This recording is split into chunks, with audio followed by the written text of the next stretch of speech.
আপনি নামাজ পড়েন কিন্তু শান্তি পান না কেন? আপনি কি সেই মানুষ যে নামাজও পড়েন, দোয়াও করেন, কিন্তু তারপরেও মনের ভেতর একটা খালি অনুভূতি কাজ করে? ঘুম আসে না ঠিক মতো, মন শান্ত হয় না, কিছুতেই যেন শান্তি মেলে না। তাহলে এই ভিডিও আপনার জন্য। রাতে জেগে ফোন স্ক্রল করেন কিন্তু একটাও জিনিস মনে শান্তি দেয় না।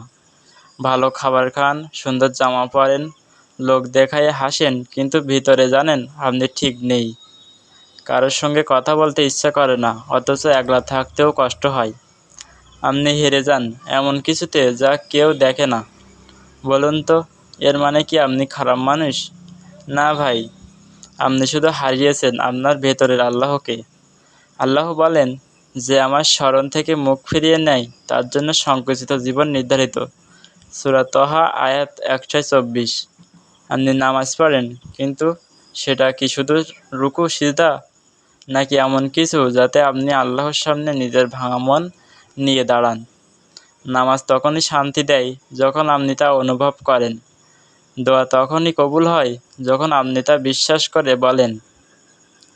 একজন ভাই বলেছিল, ভাই, নামাজ পড়ি তবুও কিছু ভালো লাগে না। আমি জিজ্ঞেস করলাম, আপনি নামাজে কি আল্লাহর সামনে কাঁদেন? তিনি মাথা নিচু করে চুপ করলেন। কারণ আমরা নামাজ পড়ি কিন্তু আল্লাহকে বলি না। আমরা আসলে কতটা ভেঙে গেছি। কুরআন বলে, যারা আল্লাহকে স্মরণ করে তাদের হৃদয়ে থাকে প্রকৃত স্বস্তি। সূরা রাত 28। ভাই ও বোনেরা, আপনি যদি সত্যিই শান্তি চান তাহলে আল্লাহর কাছে যান, নিজের মতো করে মুখস্থ নয়, মন থেকে। আজ রাতেই আপনার বিছানায় বসে শুধু 2 রাকাত নামাজ পড়ুন আর সিজদায় পড়ে বলুন, আল্লাহ, আমি শান্তি চাই, কিন্তু তোমাকে নিয়েই। সেই মুহূর্তে আপনি এমন শান্তি পাবেন যা টাকা দিয়ে কেনা যায় না।